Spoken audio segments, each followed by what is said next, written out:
आज हम बिजनेसेस की एक प्रॉब्लम को डिस्कस करेंगे जो बहुत सारे बिजनेस ओनर्स और एंटरप्रेन्योर्स शेयर करते हैं कि वो एक अच्छे टैलेंट को हायर करते हैं, बट बहुत सारे टाइम के बाद जब वो उनको ट्रेनिंग देते हैं, अपने साथ काम में इन्वॉल्व करते हैं और कुछ टाइम बाद वो लोग उनको छोड़ करके चले जाते हैं।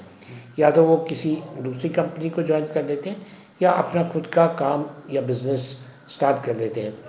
तो बिज़नेस ओनर को ऐसा लगता है कि इस तरीके से उनका जो टाइम है वो वेस्ट होता है, पैसा भी वेस्ट होता है, क्योंकि उन्होंने उन्हें ट्रेन करने में टाइम लगाया है, एफ़र्ट लगाई है और बहुत सारे प्रोजेक्ट्स उनके ऊपर डिपेंडेंट होते हैं, जिनकी वजह से वो प्रोजेक्ट्स एग्जीक्यूट नहीं हो पाते। और इस तरीके से किसी भी एम्प्लॉय के जाने से बिजनेसेस में बहुत सारे चैलेंजेस आते हैं। तो ये सब चीज़ें जेन्युइन हैं, ये रीज़न्स भी जेन्युइन है और ये फ्रस्ट्रेशन बिजनेस ओनर्स की भी जेन्युइन है। तो इस चीज़ को लेकर के किस तरीके से ये प्रॉब्लम को कम किया जा सकता है और सबसे पहले इसका कोर रीज़न्स क्या हैं। तो हमने इन चीज़ के ऊपर अभी डिस्कशन किया, तो हमने कुछ 9 पॉइंट्स को आइडेंटिफाई किया जो मेजर रीज़न्स रहते हैं कि जिस वजह से जो हमारी टीम है या हमारा स्टाफ है वो हमें छोड़ के चला जाता है। और जब वो चला जाता है तो उसका हमारे पास क्या सॉल्यूशन होना चाहिए या किस तरीके से हम उन रीज़न्स को अवॉइड कर सकते हैं कि वो सिचुएशन ना आए कि उसे कहीं हमारी ऑर्गेनाइजेशन को छोड़ के जाना पड़े। तो इसी डिस्कशन को मेरे साथ आज करेंगे वीरेश, निकिता और सुमित। तो वीरेश से हम उस ओपिनियन पूछना शुरू करते हैं कि क्या ऐसा रीज़न्स है। तो वीरेश, आपके ओपिनियन में कौन सा रीज़न है जो आप बताना चाहोगे कि जिस वजह से जो एम्प्लॉइज़ हैं वो कुछ टाइम बाद अपनी जॉब छोड़ के चले जाते हैं? बिल्कुल सर। सर बेसिकली आप पूरे वर्ल्ड में कहीं पे भी देख लो, जितनी भी कंपनीज़ हैं उसमें 6 मंथ या 1 ईयर के बाद एम्प्लॉयज़ छोड़ के चले ही जाते हैं मोस्टली। मतलब 80% चांसेस होते हैं कि वो छोड़ के चला जाएगा, बट क्या चांसेस होते हैं वही हम डिस्कस करेंगे। बट मेरे ओपिनियन में जो मेन रीज़न अभी है वो है एक बॉसिज्म करके, कि मोस्टली जो एम्प्लॉयज़ कंपनी में ज्वाइन करते हैं उनके टीम लीडर्स या उनके मैनेजर्स या कोई ऐसा स्टाफ मेंबर्स उनको इतने बुरे तरीके से ट्रीट करता है कि वो उसी को ही पजल कर देता है कि मतलब मैं ही बॉस हूँ और मेरी ही सुननी है, जो मैं बोलूँगा वैसा ही करना है। तो उसमें क्या होता है कि वो एम्प्लॉय सोचता है कि मेरे पे रूल किया जा रहा है, मेरे को उस तरीके से फ्रीडम से काम करने नहीं दिया जा रहा जैसा मैं इस कंपनी में काम करना चाहता हूँ। तो ये आई थिंक रीज़न एक हो सकता है। तो इससे क्या सोल्यूशन प्रोवाइड कर सकते हैं हम कंपनीज को, वो आप डिस्कस कर सकते हैं। हाँ बिल्कुल, क्योंकि ये जो आपने एक रीज़न बताया इसमें क्या है कि ये रीज़न का मेन कारण क्या है, यहाँ पे हम कह सकते हैं पुअर लीडरशिप। राइट, ठीक है, पुअर लीडरशिप और टीम वर्क यहाँ पे इफ़ेक्टिव नहीं होता। देखिए इसका इफेक्ट कहाँ पे पड़ता है, क्योंकि जब ऑर्गेनाइजेशन जो बड़ी ऑर्गेनाइजेशन होती है वहाँ पे मल्टीपल लेवल्स पे टीम्स होती हैं। छोटी ऑर्गेनाइजेशन में क्या होता है, 2-3 लोग होते हैं, 5-10 लोग होते हैं, तब तो थिंग्स आर मैनेजेबल। बट जब हिरार्की बड़ी होती है, टीम्स बड़ी होती हैं, लेवल्स में अलग अलग आते हैं, तो क्या होता है कि ये टॉप टू बॉटम हिरार्की चलती है। ठीक है, लेकिन इसमें सबसे बड़ा इम्पैक्ट किसके ऊपर पड़ता है, जो टॉप मैनेजमेंट है, जो स्टेक होल्डर्स हैं। क्योंकि अगर किसी भी एक बिजनेस लेवल पे ये कल्चर, ये एनवायरनमेंट क्रिएट हो जाता है, जैसे मान लीजिए कि जो मैनेजर है वो अपने एग्जीक्यूटिव को रूल कर रहा है, डोमिनेट कर रहा है बेसिकली। जो आपने वर्ड यूज़ किया बॉसिज्म, तो बॉसिज्म का मतलब क्या होता है कि वो ये सोचता है कि बॉस इज ऑलवेज राइट और जो मैं कह रहा हूँ आप उसको ही फॉलो करो। ठीक है, तो और मेरे पास इतने टाइम का, इतने साल का एक्सपीरियंस है, बिल्कुल मैं आपसे सीनियर हूँ और मुझे ये चीज़ें आती हैं और आप मुझे नहीं सिखाओगे, बिल्कुल। नंबर 1।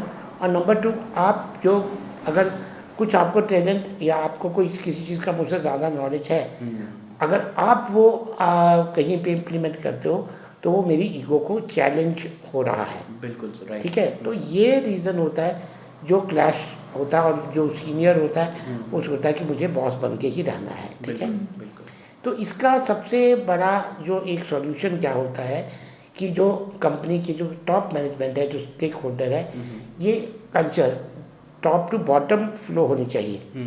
ठीक है, और ये लीडरशिप के ऊपर डिपेंड करता है। देखिए लीडर का काम क्या होता है, लीडर का काम लीड करना नहीं होता, राइट।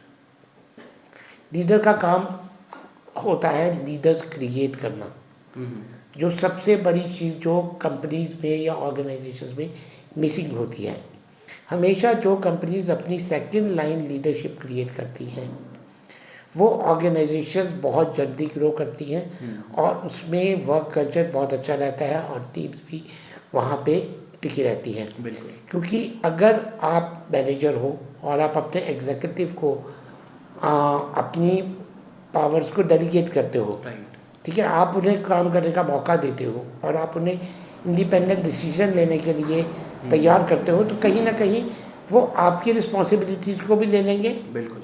ठीक है, और आपके साथ जब उनको लगेगा कि नहीं मेरा जो लीडर है वो मेरा लीडर भी है बट मेरा आपका टीम वर्कर भी है, सपोर्टर भी है, ठीक है, तो उस केस में क्या होगा कि वो जो बॉसिज्म वाली प्रॉब्लम है वो ख़त्म हो जाएगी और लीडर को एक अपॉर्चुनिटी मिलेगी।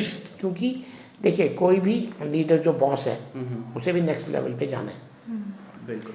तो नेक्स्ट लेवल पे तभी जा पाएगा जब वो अपनी जगह पे किसी को क्रिएट कर पाएगा। बिल्कुल।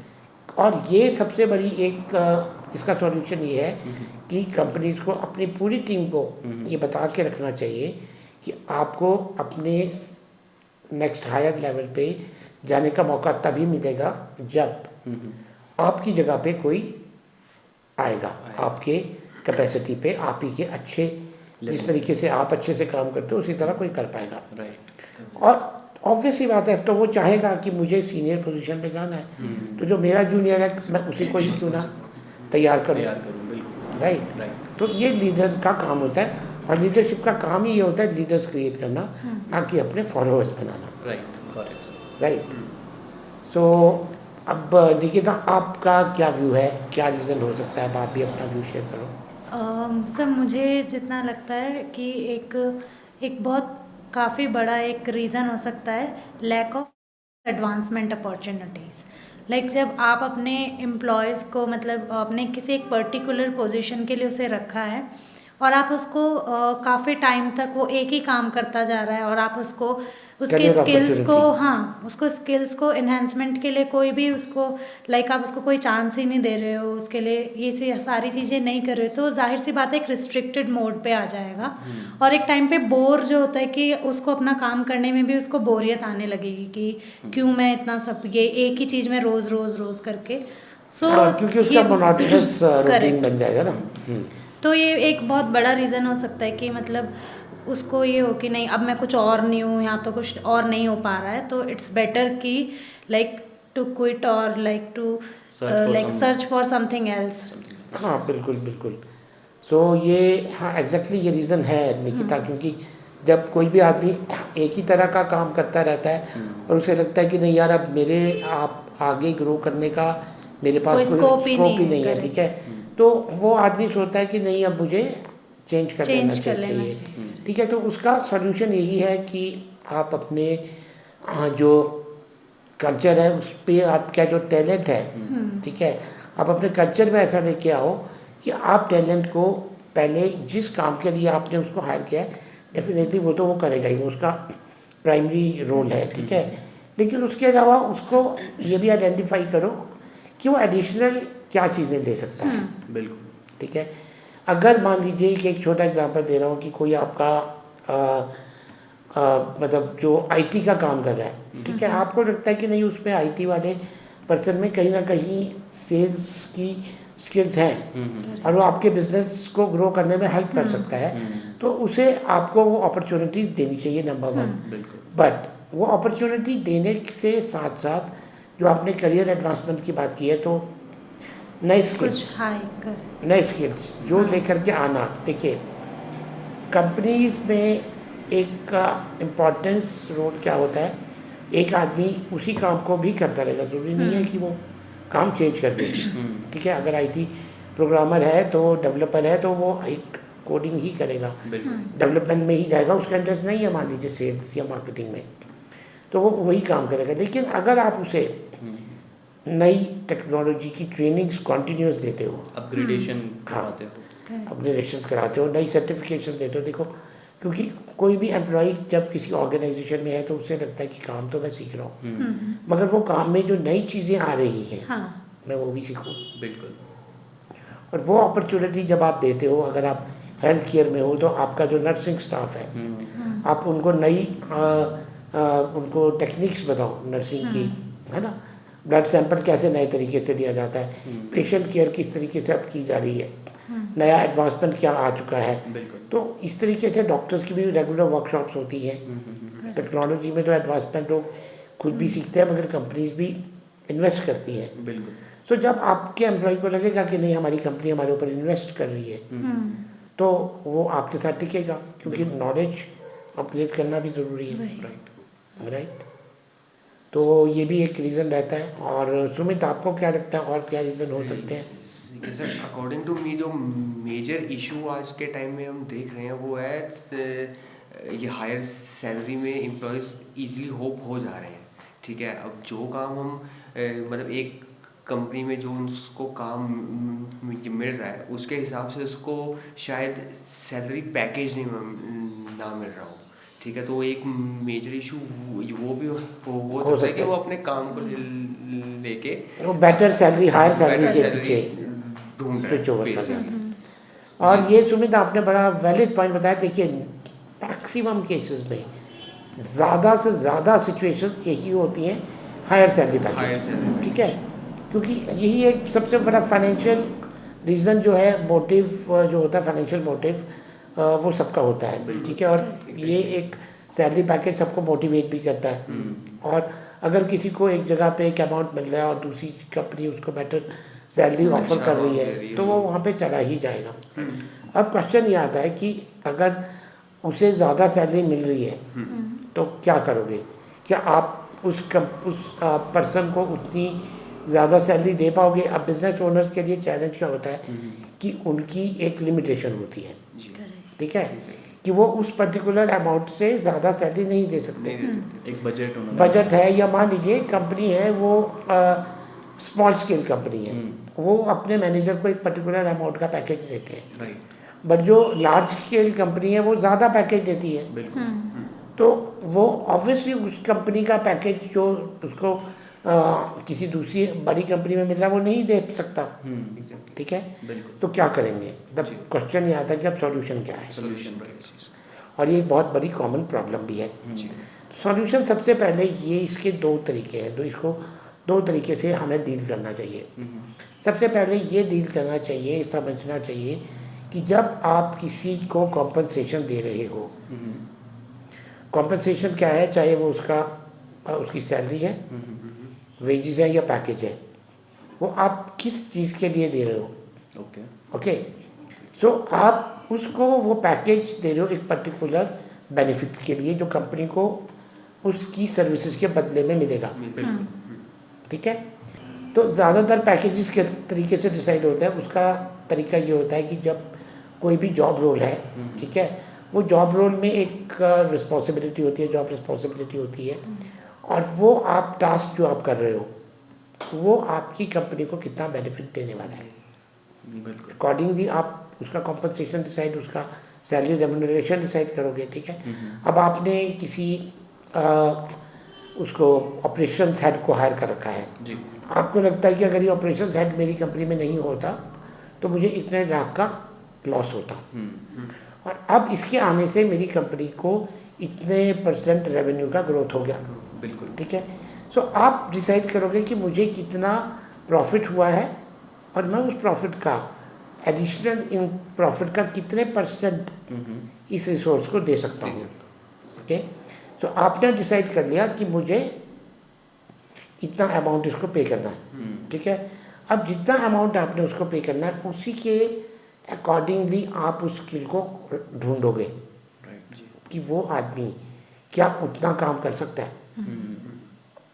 ठीक है, और अगर आपको वो टैलेंट मिलता है कि जो उतनी कैपेसिटी का काम कर सकता है, आपको उतनी प्रोडक्टिविटी आपकी कंपनी को दे सकता है, तो आप उसको उतना अमाउंट पे करोगे। बट अब क्या हुआ कि उस आदमी में बाहर वो आपकी कंपनी को छोड़ के क्यों जाएगा, उसे हायर सैलरी क्यों मिल रही है? इसके दो रीज़न हैं। एक कि जिस टैलेंट को आपने हायर किया था वो ज़्यादा आउटपुट दे सकता था, उसकी वर्थ Okay, ज़्यादा right. थी। उसकी वर्थ ज़्यादा थी, वो आपकी कंपनी को ज़्यादा बेनिफिट दे सकता था, ठीक है, मगर आपको उतना बेनिफिट लेना नहीं आया, बिल्कुल। राइट। अब मान लीजिए कि आपके पास आपकी कंपनी का बिजनेस ग्रो नहीं हो रहा है, आपने एक सेल्स के पर्सन को हायर करना है, मार्केटिंग के पर्सन को, और जो आपके बिजनेस को डेवलप करेगा और आपके बिजनेस को ग्रोथ दे पाएगा। अब अलग अलग पैकेजेस हैं, कोई 50,000 पर मंथ देता है, कोई 1 लाख देता है, कोई 5 लाख भी दे रहा है, ठीक है। अब मान लीजिए कि वो उस पर्सन में इतनी स्किल है कि वो आपकी कंपनी को आपके जो टर्नओवर है उसको डबल कर सकता है, लेकिन आपको लगता है कि नहीं मुझे डबल ग्रोथ चाहिए, नहीं चाहिए, बिल्कुल सर, राइट। आप क्या करोगे? आप किसी ऐसे टैलेंट को हायर करोगे जो कम ग्रोथ दे पाएगा, और अब उसकी जब कैपेसिटी ही उतनी है कि वो आपको जितनी ग्रोथ दे पा रहा है तो उतनी सैलरी मिल रही है, ठीक है, लेकिन अब वो दूसरी कंपनी में क्यों हायर सैलरी पे गया? क्योंकि अब उसके पास वो एक्सपीरियंस हो चुका था, बिल्कुल राइट। अब उसकी अपनी कैपेसिटी या उसका अपना स्किल बेटर हो चुका था, वो दूसरी कंपनी को ज़्यादा अच्छा बेटर आउटपुट दे सकता था, ठीक है ना। तो एक तो रीज़न ये रहता है कि आपने मतलब रिसोर्स को जब हायर किया तो ये नहीं देखा कि उससे आपको बेनिफिट क्या मिलने वाला है। और दूसरा रीज़न जो होता है वो ये होता है कि अगर वो पर्सन, वो एम्प्लॉय जो है वो आपके लिए कुछ टाइम बाद एक एसेट बन चुका है और आप उसे अपॉर्चुनिटी ग्रो करने की नहीं दे रहे हो। देखिए कोई भी दूसरी कंपनी ना जो उसे ज़्यादा सैलरी दे रही है वो कभी भी इतना बड़ा लॉस उठाने नहीं जाएगी कि वो आपके एक एम्प्लॉय को जो एक लिमिट से ज़्यादा बेनिफिट नहीं दे सकता उसको ज़्यादा सैलरी पे हायर कर लेगी, वो नहीं करेगी। वो तभी उसे हायर कर रही है क्योंकि उसे पता है कि वो उससे ज़्यादा बेनिफिट ले पाएंगे। बिल्कुल। अगर वो ज़्यादा सैलरी दे रहे हैं तो बेनिफिट भी तो ज़्यादा देंगे ना, रिस्पॉन्सिबिलिटीज भी बढ़ जाएंगी। रिस्पॉन्सिबिलिटीज भी देंगे। तो वही आप उसको रिस्पॉन्सिबिलिटी अपनी ऑर्गेनाइजेशन में ज़्यादा दे दो कि वो आपकी कंपनी के लिए ज़्यादा आउटपुट निकाले, बिल्कुल। और जब वो आपकी कंपनी के लिए ज़्यादा आउटपुट निकालेगा तो सैलरी, जब आउटपुट ज़्यादा होगी तो आपकी कंपनी की ग्रोथ हो रही है, आपकी फाइनेंशियल ग्रोथ हो रही है, बिल्कुल। और उस फाइनेंशियल ग्रोथ से ही आपको सैलरी देनी है। तो ऐसा कभी भी नहीं होता कि कोई दूसरी कंपनी अपनी जेब से उसको हायर सैलरी देगी या लॉस में सैलरी देगी। और क्या रीज़न हो सकता है वीरेश? सर दूसरा रीज़न ये हो सकता है कि एक वर्क और लाइफ का जो बैलेंस होता है एम्प्लॉयज़ में वो डिस्टर्ब हो जाता है उनका कुछ कंपनीज़ में। अब मान लो कि कोई एम्प्लॉय 9 to 5 जॉब कर रहा है, 9 to 5 ही इज़ फुली अपना टाइम दे रहा है वो कंपनी को, बट आफ्टर 5 वो भी चाहता है कि मैं अपनी फैमिली को भी टाइम दूँ या मेरे कुछ पर्सनल काम भी होंगे, वो चीज़ें भी वो मैटर करती हैं because everyone enjoy his on freedom और हिज ऑन लाइफ। बट कुछ कंपनीज की ऐसी होती हैं या मैनेजर या बोल सकते हैं कुछ ये डायरेक्टर्स या कुछ ऐसी चीज़ें होती हैं जो उनको प्रेशराइज करके रखते हैं कि आफ्टर 9 to 5 भी आप हमारी कंपनी के लिए काम करो। वो उनको बार बार फोर्स करते हैं कि आपको ये काम मिला है, अगर आपने आज नहीं किया तो आपकी सैलरी कट कर दी जाएगी या आपको आगे बढ़ने नहीं दिया जाएगा। कुछ मैनेजर्स जो होते हैं वो ज़्यादातर या टीम लीडर्स जो होते हैं वो उनको ज़्यादा वर्क लोड देते हैं जिससे वो फ्रस्ट्रेट हो जाते हैं बहुत। इसका सॉल्यूशन विनेश ये हो सकता है कि जो देखिए 2 तरह के काम होते हैं। एक काम होता है जो स्पेसिफिक वर्किंग आवर्स में किया जाता है जी, जो फैक्ट्रीज में होता है कि प्रोडक्शन का काम है, ठीक है, कि आपको ये मैन्युफैक्चरिंग यूनिट है और यहाँ पे आपको इतने बजे से इतने बजे तक की होगा और उसके बाद आपका सेकंड शिफ्ट होगा और वहाँ पे आप काम करोगे और वो मैकेनिकल टाइप का काम है, बिल्कुल ठीक है। तो वहाँ पे तो ऑब्वियस ही बात है कि आपका वर्किंग आवर्स फिक्स होते हैं, बिल्कुल। और वहाँ पे अगर वो लोग एक्स्ट्रा वर्किंग आवर्स पे काम करते हैं तो उस केस में कंपनीज उनको ओवर टाइम भी पे करती हैं, हाँ जी, बिल्कुल, कंपनसेशन भी देती हैं। बिल्कुल। लेकिन कुछ काम ऐसे होते हैं जो आउटपुट बेस्ड होते हैं, जो परफॉर्मेंस बेस्ड होते हैं, ठीक है। ओके, तो एक तो ये चीज़ क्लियर करना बहुत ज़रूरी होता है अपनी जो बिजनेस ओनर्स हैं अपनी टीम को कि आपका काम किस नेचर का है, हमारी कंपनी आपसे क्या एक्सपेक्ट करती है। बिल्कुल। देखिए अगर आप अपने किसी टीम को एक पर्टिकुलर टास्क देते हो जो आउटपुट बेस्ड है, जो रिज़ल्ट ओरिएंटेड होना चाहिए। कि मुझे मान लीजिए कि एक सॉफ्टवेयर डेवलप करवाना है, राइट, या मुझे एक प्रेजेंटेशन बनवानी है, और या मुझे कोई रिपोर्ट क्रिएट करवानी है, ठीक है, या कोई भी इस तरीके का काम है जो जिसका एक एंड रिजल्ट स्पेसिफिक होने वाला है। बिल्कुल।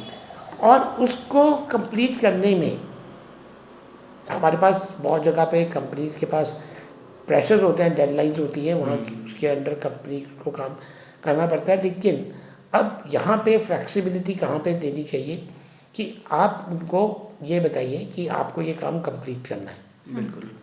ठीक।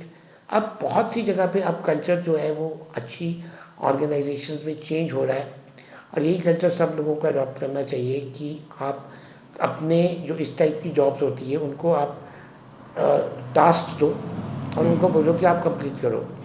बहुत सी जो लोग हैं अच्छे एम्प्लॉइज हैं वो क्या करते हैं कि वो अपने घर में जा कर के भी अपना काम रात को कंप्लीट कर लेते हैं। हाँ जी, बिल्कुल। जब उन्हें लगता है कि नहीं अभी मैं फ्री हूँ और मेरे पास थोड़ा एक्स्ट्रा टाइम है, और वो अपना काम कंप्लीट कर देंगे। बिल्कुल। और अगले दिन उनको कंपनी में जा कर के कोई अपना स्पेसिफिक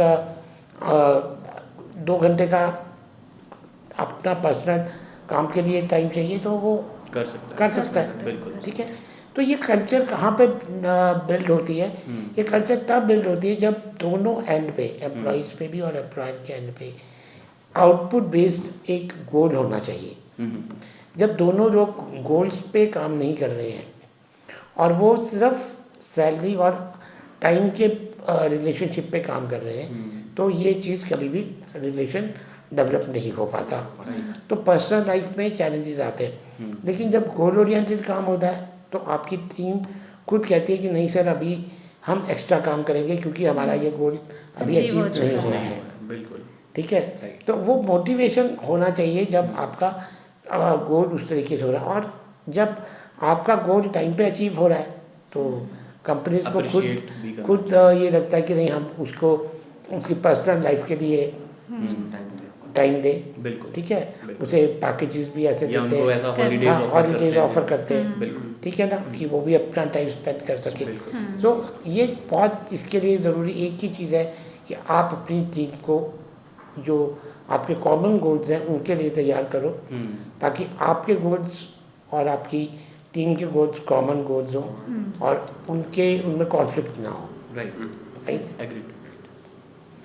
और निकिता और बताओ, कुछ कहना है और कोई पॉइंट आपका? मुझे ऐसा लगता है कि एक अनप्रोफेशनल वर्क कल्चर भी बहुत अफेक्ट करता है, लाइक दोनों की लाइफ में, बेसिकली एम्प्लॉयर दोनों की लाइफ में। अगर हम एम्प्लॉय की लाइफ में बात करें कि अगर आपने अपनी कंपनी में हायरार्की नहीं सेट किया, आपने रोल्स रिस्पॉन्सिबिलिटीज़, आपने अपना इंटरनल मैनेजमेंट रूल्स पॉलिसीज़ ही आपने डिफाइन नहीं किए, तो क्या होगा कि कभी भी कोई आ रहा है, कोई मैनेजर 9 बजे का टाइम है 12 बजे आ रहा है, या कोई एम्प्लॉय कभी भी चला जा रहा है। सो इससे बहुत चीज़ें अफेक्ट करती हैं। आपको पता ही नहीं, आपके अगर आपसे मीटिंग के लिए कोई आ रहा है जी, किसी को पता ही नहीं अपॉइंटमेंट लिया भी है कि नहीं लिया है। सो ये आपका मतलब जो आप टोटल अनऑर्गेनाइज्ड, करेक्ट अनऑर्गेनाइज्ड, अगर है आप उस कल्चर से चल रहे हो तो आपको ना तो आपके पास कोई रिकॉर्ड्स होंगे किसी भी चीज़ के लिए, तो ये सारी चीज़ें बहुत ज़्यादा अफेक्ट करती हैं। एक पूरा अनप्रोफेशनलिज्म इसको हम बोल सकते हैं। तो ये एक बहुत बड़ा रीज़न हो सकता है जो कि आप एक बार में एम्प्लॉय जो होगा वो फ्रस्ट्रेट हो जाएगा, क्योंकि किसी के भी रोल्स रिस्पॉन्सिबिलिटीज़ डिफाइन ही नहीं, किसी को नहीं पता कि किसने क्या करना है, कैसे करना है। तो ऐसा और ये भी रीज़न बहुत कॉमन होता है निकिता, क्योंकि क्या है कि कई जगह ये भी है कि आप मान लो किसी का एम्प्लॉय को एक अच्छी सैलरी दे रहे हो, ज़्यादा सैलरी दे रहे हो, ठीक है, लेकिन वो कुछ कंपनीज में जा कर के जॉब करना पसंद करता है। क्यों? कई जगह पे ये भी मैंने देखा है कि लोग कहते हैं कि नहीं सर मुझे ना वहाँ पे सैलरी तो अच्छी मिल रही थी, बट मुझे उस कंपनी में काम करना है, उस ऑर्गेनाइजेशन में काम करना है, क्योंकि वो उसकी ड्रीम ऑर्गेनाइजेशन है उसका।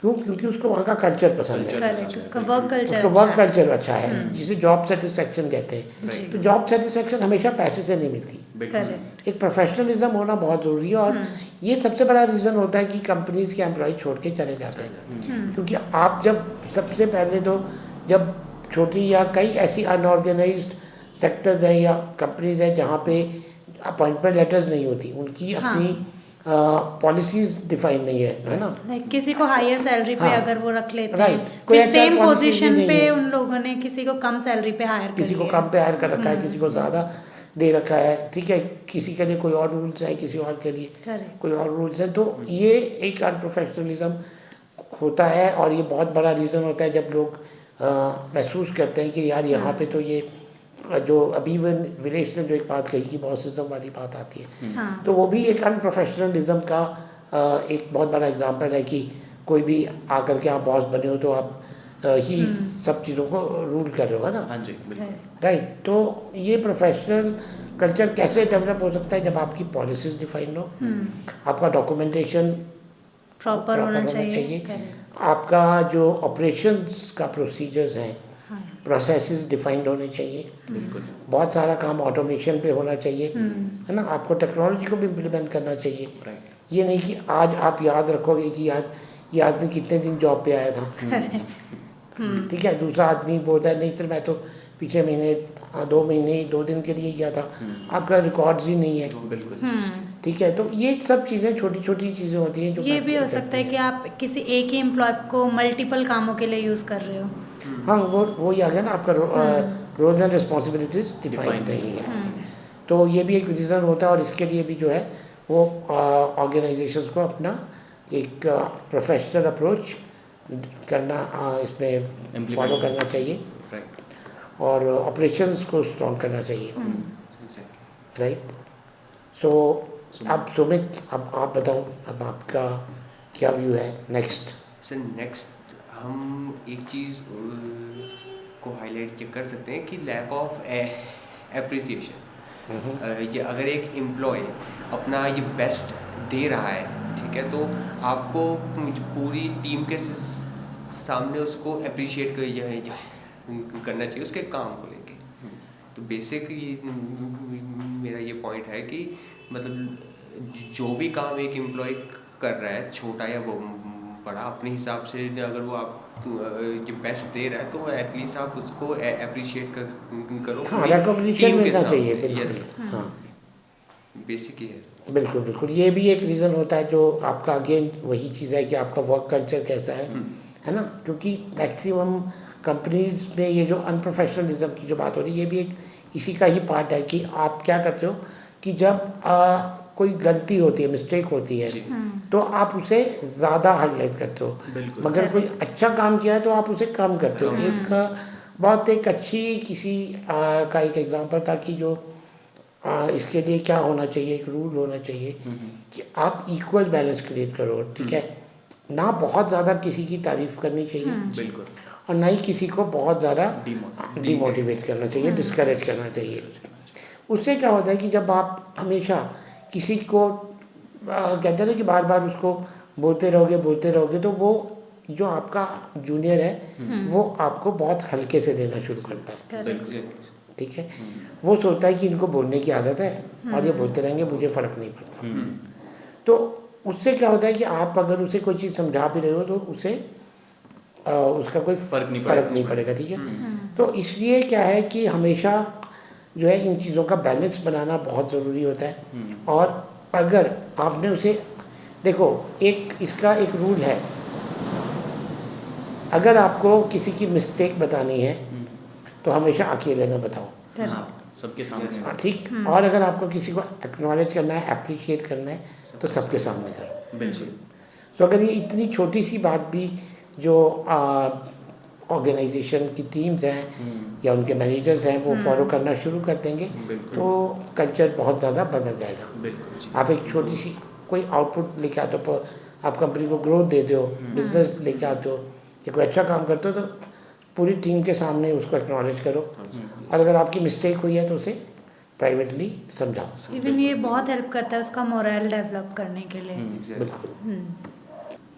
तो बिल्कुल सुमित, ये एक अच्छा पॉइंट है आपने रेज किया है। तो अब विनेश, आप अपना कोई पॉइंट बताइए। सर नेक्स्ट चीज़ की काफ़ी जो प्राइवेट सेक्टर्स में अगर एम्प्लॉयज़ अगर हायर होते हैं तो उनको एक डर रहता है कि जॉब इनसिक्योरिटी का बहुत एक प्रेशर रहता है उनके माइंड में कि मैंने ज्वाइन तो कर लिया बट अब मुझे पता नहीं कि मैं आज से 1 साल के बाद यहाँ पे टिकूंगा या नहीं टिकूंगा, ये जॉब इनसिक्योरिटी किस तरीके से हो सकती है उसको? क्यों जॉब इनसिक्योरिटी क्यों होती है, ये आप थोड़ा सा बताओ। जॉब इनसिक्योरिटी सर 2-3 तरीके से होती है। एक, उसको लगता है कि मैं प्राइवेट सेक्टर पे काम कर रहा हूँ, तो या कंपनी बंद हो सकती है, कंपनी मुझे कभी भी निकाल सकती है। एक तो ये 2 पॉइंट्स होते हैं। तीसरा ये रहता है कि उसको लगता है कि कोई, जैसे मैं काम कर रहा हूँ, मेरे लेवल पे कोई और पर्सन हायर हो जाता है, तो उसके माइंड में एक चलता है कि यार मेरे से अच्छा या बेटर काम करने वाला लड़का आ गया है, बट मुझे पता नहीं मुझे निकाल दिया जाएगा अगर मैं परफॉर्म नहीं करूँगा तो इस तरीके के आई थिंक थॉट्स होते हैं किसी नए फ्रेशर या किसी भी एम्प्लॉयज़ के माइंड में। बिल्कुल। तो इसका हाँ देखो विनेश, इसका जो सॉल्यूशन जो बिज़नेस ओनर्स को रखना चाहिए, क्योंकि अगर ये भी कहीं ना कहीं एक रीज़न है तो आपके एम्प्लॉयज़ फिर कुछ टाइम बाद, 6 महीने बाद, 1 साल बाद आपको छोड़ देंगे। राइट। तो उसको आपको रोकने के लिए क्या करना चाहिए कि आपको ये 2 रीज़न जो विनेश ने डिस्कस किए हैं कि क्या वो कंपनी बंद हो जाएगी, ठीक है। सबसे पहला इसमें अपने आप में बहुत बड़ी बात है ये जो विनेश ने कही है, क्योंकि उसे लगता है कि ये कंपनी का फ्यूचर नहीं है। हाँ। अगर कंपनी का फ्यूचर नहीं है तो ऑब्वियसली तो उसका उस भी एम्प्लॉय नहीं का है। फ्यूचर भी नहीं होगा, ठीक है। सो आपको ये चीज़ इंश्योर करनी है कि आपकी कंपनी सक्सेसफुली ग्रो कर रही है और आप जिस विजन पे आप काम कर रहे हो, आपका वो विजन आपकी पूरी टीम के साथ शेयर होना चाहिए। मैक्सिमम जगह पे ये भी होता है कि लोगों को लगता है कि यार इन्होंने बिज़नेस स्टार्ट कर दिया है, सिर्फ पैसों के लिए स्टार्ट किया है, क्योंकि यहाँ पे हो सकता है आज इनका ये बिज़नेस नहीं चलेगा, ये लोग कहीं और इन्वेस्टमेंट करके कोई नया बिज़नेस स्टार्ट कर देंगे, ठीक है। आज इन्होंने कॉलेज खोला था, बंद हो गया, कल हॉस्पिटल खोल देंगे, ठीक है। तो और ये ऐसा होता है बिल्कुल। क्योंकि बहुत सी जगह पे मैंने देखा है कि जब आपका सिर्फ बिज़नेस को करने का मोटिव ही यही होता है कि आपको पैसा कमाना है, तो वो शॉर्ट टर्म बिजनेसेस होते हैं। तो लॉन्ग टर्म विजन बहुत मैटर करता है, और अगर आपकी मैनेजमेंट का लॉन्ग टर्म विजन नहीं है तो आप ये प्रॉब्लम हमेशा फेस करोगे अपने बिजनेस में कि आपके एम्प्लॉयज़ को ये इनसिक्योरिटी का फीलिंग रहेगा। बट अगर आपका लॉन्ग टर्म विजन है, और अगर अभी तक आपका लॉन्ग टर्म विजन नहीं है, तो उसे क्रिएट करो, ठीक है।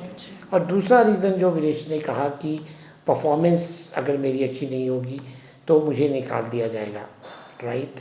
तो वो एक उसका सॉल्यूशन जो है वो अभी जो हमने 2 पॉइंट्स पहले डिस्कस किए, करियर एडवांसमेंट, करियर डेवलपमेंट और प्रोफेशनलिज्म को लेकर के, अगर आप ये दोनों चीज़ों को इम्प्लीमेंट करते रहोगे तो आपका ये जो फैक्टर है इनसिक्योरिटी वाला, ये भी ख़त्म हो जाएगा। क्योंकि अगर मान लीजिए कि मैं अपने टैलेंट को ट्रेनिंग दे रहा हूँ, राइट, और तो मैं क्यों दे रहा हूँ टैलेंट, उस टैलेंट को ट्रेनिंग क्यों दे रहा हूँ, तो उस टैलेंट को मालूम होगा कि ये कंपनी मुझ पे इन्वेस्टमेंट कर रही है, और अगर मुझ पे इन्वेस्टमेंट कर रही है तो ये मुझे टिकाना चाहते हैं, और तो मेरा फ्यूचर सिक्योर है। हाँ, और उसमें उसको ये भी लगता है कि कंपनी अपना ग्रोथ भी देख रही है, कंपनी अपना ग्रोथ देख रही है, मेरी भी ग्रोथ होगी, बिल्कुल, ठीक है। तो ये दोनों चीज़ें जो है ये रीजंस होते हैं। तो इस तरीके से आपको इस सिचुएशन को डील करना चाहिए। अपना लॉन्ग टर्म विजन बनाओ और अपने टीम की स्किल्स को इम्प्रूव करने में कोशिश करो, बजाय इसके कि आप नया टैलेंट ढूंढो और उसे रिप्लेस करो। रिप्लेसमेंट इजी होता है, लेकिन रिप्लेसमेंट का जो कॉम्पनसेशन है वो कंपनीज को भी बेयर करना पड़ता है, क्योंकि जब आपके पास नया एम्प्लॉय आएगा आपको दोबारा उसे काम सिखाना पड़ेगा, दोबारा उसके साथ टाइम वेस्ट होगा और आपका प्रोजेक्ट डिले हो जाएगा, बिल्कुल, right. So now coming to Nikita, आप बताइए। सर एक पॉइंट ये भी है कि इंटरनल पॉलिटिक्स, लाइक अभी अगर हम बात करें, आज भी मैक्सिमम तो नहीं लेकिन 30-40% कंपनीज़ में आज भी ऐसा होता है कि उनकी जो इंटरनल पॉलिटिक्स है वो बहुत ज़्यादा एम्प्लॉय के ऊपर प्रेशराइज करती है, जो कि एक बहुत बड़ा रीज़न बनता है कि वो अपनी जॉब से क्विट कर देता है। लाइक ऐसा हो सकता है आपके मैनेजर्स या को जब उन्हें दिखता है कि जो एम्प्लॉय है वो अगर वो अच्छा परफॉर्मेंस दे रहा है और उसकी स्किल्स भी अच्छे से डेवलप हो रही है, वो कंपनी को अच्छी ग्रोथ भी दे रहा है, तो एक उनको इनसिक्योरिटी हो जाती है कि ये हमसे ऊपर चला जाएगा, ये कैसे होगा।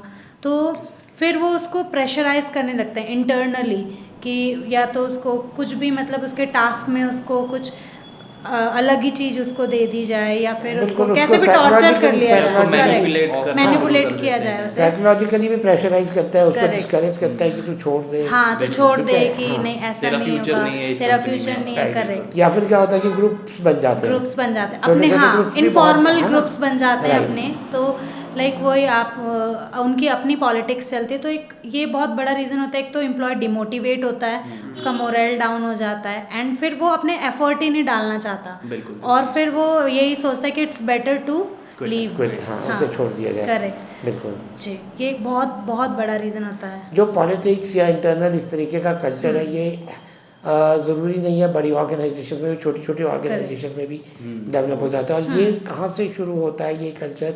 जब ग्रुप्स बनना शुरू होते हैं। तो आपको एक इसका सबसे बड़ा फैक्टर ये देखना चाहिए कि जब आपकी कंपनी में आप देखते हो कि बहुत से लोगों की इंटीमेसी ज़्यादा हो रही है, ओके, देखिए जो ऑर्गेनाइजेशन है वो that should be like a family, Right. Correct.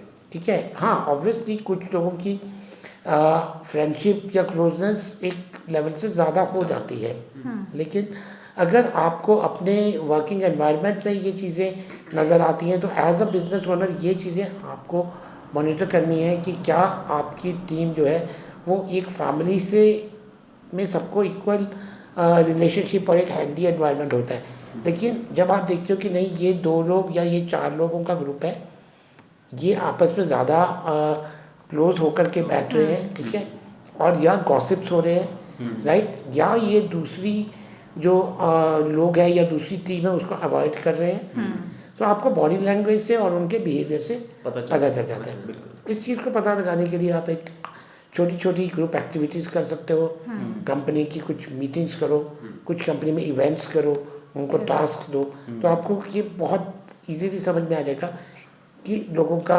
आपस में रिलेशनशिप कैसा है। ये चीज़ें खुल के ऐसी एक्टिविटीज़ में निकल के बाहर आ जाती है। अब दूसरी चीज़ जो होती है कि जो इनसिक्योरिटी वाली बात, जो रीज़न है कि उसमें जॉब परफॉर्मेंस जॉब को लेकर। परफॉर्मेंस को लेकर के कि 2 लोग इवन सेम लेवल पे, ज़रूरी नहीं है कि सीनियर को सीनियर या जूनियर सीनियर को ही ये लगे कि ये जूनियर मुझसे अच्छा परफॉर्म करेगा। कई बार क्या होता है कि कलीग्स को लगता है कि ये अब इसे प्रमोशन मिलने वाली है, हाँ, राइट। या ये ज़्यादा हाँ। मतलब जो डायरेक्टर्स हैं वो उसको ज़्यादा उसको अप्रिशिएट कर रहे हैं, appreciate एक्नॉलेज कर रहे हैं, इसकी हाँ। परफॉर्मेंस अच्छी आ रही है, ठीक है, तो अब इसे प्रमोशन मिलने वाली है, तो वो कहीं ना कहीं उसे डिस्करेज Demotivate करेंगे, करना शुरू कर डिमोटिवेट करेंगे, राइट। तो ये चीज़ भी आपकी अपने ऊपर डिपेंड करती है कि आप अपने जो आपकी जो कोर मैनेजमेंट है, सीनियर मैनेजमेंट है, उन्हें इन चीज़ों को आप उनको सिखाओ कि किस तरीके से आपको इन चीज़ों को मॉनिटर करना है। ये वाली जो इश्यूज होते हैं पॉलिटिक्स को लेकर के, ये आपको पर्सनल लेवल पे हैंडल करने पड़ते हैं। और अपॉर्चुनिटी सबके लिए होनी चाहिए। अगर प्रमोशन सेम लेवल पे 3 लोगों को में से एक को मिल रही है, तो क्या कारण था कि बाकी 2 को नहीं मिल पाई? तो आपको ये चीज़ भी अपनी मीटिंग्स में डिस्कस करना चाहिए टीम के साथ कि अब हम ये अपॉर्चुनिटी दे रहे हैं प्रमोशन के लिए, और या जो भी आप बेनिफिट दे रहे हो किसी भी तरीके का, तो उसके लिए ये आपके क्राइटेरियाज आएंगे, बिल्कुल जी, है ना। तो आप उन क्राइटेरियाज को फुलफिल कर सकते हो, तो आप उस चीज़ को लेकर के कॉम्पीट करो, बिल्कुल, राइट। और अगर जो लोग बिल्कुल ही परफॉर्म नहीं कर पाते हैं, तो वो लोग ऐसी ऑर्गेनाइजेशन में बहुत से मिलेंगे, क्योंकि वो खुद तो कुछ काम करते नहीं हैं, दूसरे को भी नहीं करने देना Right. चाहते, और वो ये भी नहीं चाहते कि दूसरा भी काम करे। वो खुद तो प्रमोशन देंगे नहीं दूसरे को और भी दूसरे को भी नहीं लेने देंगे, Right. राइट। तो इस तरह के लोगों को हैंडल करने का तरीका ये होता है कि अगर वो लोग आपको नज़र में आ जाए, तो आप उन्हें अपने ऑर्गेनाइजेशन से बाहर ही निकाल बाहर कर सकते हो, बजाय इसके कि वो आपको 6 महीने बाद या साल बाद छोड़ दें, क्योंकि आपको अपने एक ऑर्गेनाइजेशन में एक अच्छा talent, toxic work culture create होता है ऐसे एक लोग। मछली पूरे तालाब को गंदा कर देती है। राइट। तो इस चीज़ को आपको आइडेंटिफाई करना चाहिए कि ऐसे कौन से लोग हैं, और अच्छी क्वालिटी के टैलेंट को हायर करो, उनको मौका दो आगे बढ़ने का। बिल्कुल जी, पॉलिटिक्स बिल्कुल नहीं होनी चाहिए, राइट। सो अब सुमित, आपका क्या पॉइंट है लास्ट?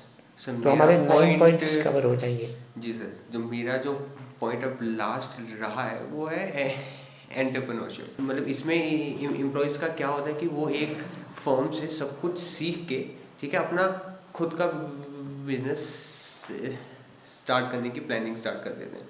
तो वो भी एक मेन रीज़न होता है कि आपका एम्प्लॉय आपको छोड़ के जा रहा है, कि वो आपसे ही सारी स्किल्स सीख के, सारे आइडियाज़ लेके वो एक अलग अपनी ही कंपनी स्टार्ट करता है और करना चाहता है। सिमिलर बिजनेस स्टार्ट करता है। और ये एक अपने आप में एक बहुत बड़ा चैलेंज है जो कंपनीज या ऑर्गेनाइजेशन फेस कर रही है। बिल्कुल। ये 2 लेवल्स पे होता है। देखो, एक तो यहाँ पे कई बार ये भी होता है कि आपका एम्प्लॉय जो है वो आपकी कंपनी में जॉब कर रहा है, बट पैरेलली वो साथ में एडिशनल काम भी उसी रिलेटेड इंडस्ट्री में कर रहा है एज अ फ्रीलांसर, या अपने वाइफ के नाम पे या किसी और के नाम पे जी बिजनेस उठा रहा है, ठीक है।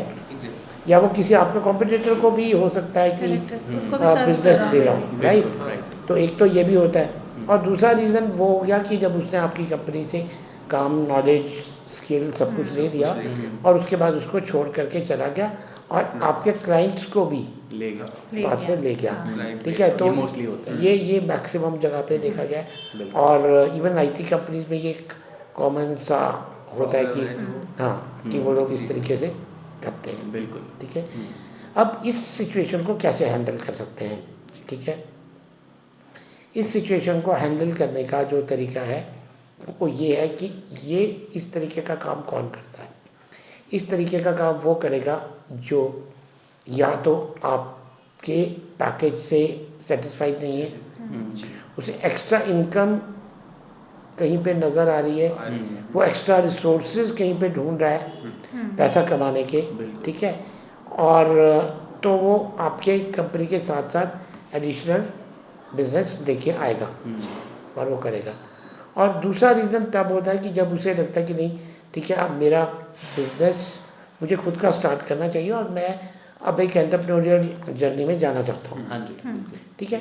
लेकिन अब अगर हम फर्स्ट सिचुएशन की बात करें जो चैलेंजिंग होता है और जो मेन रीज़न होता है, तो आपको, अगर आपकी ऑर्गेनाइजेशन में ऐसे लोग हैं, तो आप पहले तो सबसे पहले ये आइडेंटिफाई करो कि क्या आपकी टीम में ऐसे लोग हैं जो एक्स्ट्रा इनकम चाहते हैं।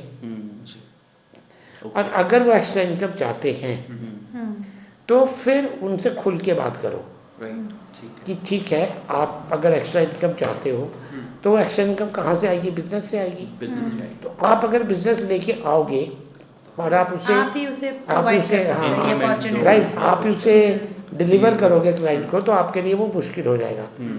तो आप उसे एक बिजनेस ग्रोथ में एक रेवेन्यू शेयरिंग मॉडल ऑफर कर सकते हो। Exactly. उसमें क्या फ़ायदा रहेगा कि उससे आपकी कंपनी की सपोर्ट मिल जाएगी डिलीवरी में, बिल्कुल। राइट। और क्योंकि उसके पास जो एक एक्स्ट्रा टैलेंट था या है, वो ये है कि वो बिजनेस ला सकता है, राइट। वो आप अपने लेवल पे वो कर सकते हैं। राइट। और वो अपने लिए ला सकता है या आपके कॉम्पिटिटर के लिए ला सकता है।